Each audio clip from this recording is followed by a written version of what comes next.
सच्चा प्यार। ये कहानी एक छोटे से गांव की है जहां एक लड़का और लड़की रहते थे। लड़के का नाम आरव था और लड़की का नाम राधा। आरव एक होशियार और मेहनती लड़का था जो हमेशा अपने काम में व्यस्त रहता था।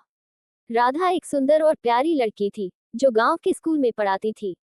दोनों का एक दूसरे से कोई खास रिश्ता नहीं था, लेकिन फिर भी गांव में अक्सर एक दूसरे से मिलते रहते थे।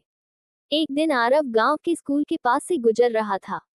उसने देखा कि राधा स्कूल के बच्चों को पढ़ा रही थी और उसके चेहरे पर एक अलग ही चमक थी। आरव का दिल उसके प्रति आकर्षित हो गया, लेकिन वह संकोच करते हुए वहां से चला गया।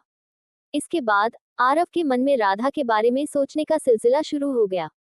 राधा भी आरव को धीरे धीरे महसूस करने लगी थी।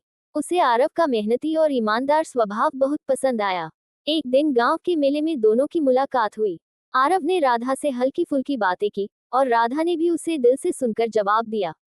दोनों के बीच एक अजीब सी समझदारी और खींचाव था, जैसे दोनों एक दूसरे को पहले से जानते हों। उस दिन के बाद आरव और राधा की मुलाकातें बढ़ने लगी।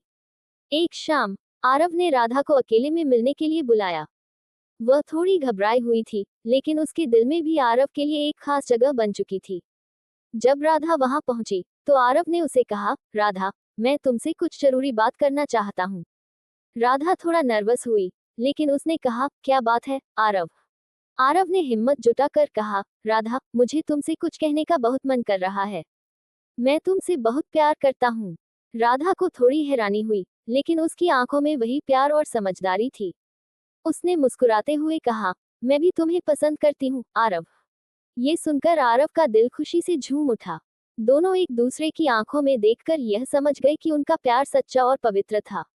इसके बाद दोनों ने अपने परिवार वालों से अपनी बात की और उन्हें भी सहमति मिल गई। कुछ समय बाद आरव और राधा की शादी बड़े धूमधाम से हुई। उनकी शादी के बाद दोनों ने मिलकर गांव के विकास के लिए काम किया और एक दूसरे का साथ निभाते हुए अपने सपनों को पूरा किया। उनका प्यार एक प्रेरणा बन गया कि सच्चा प्यार धैर्य और समझदारी से बढ़ता है।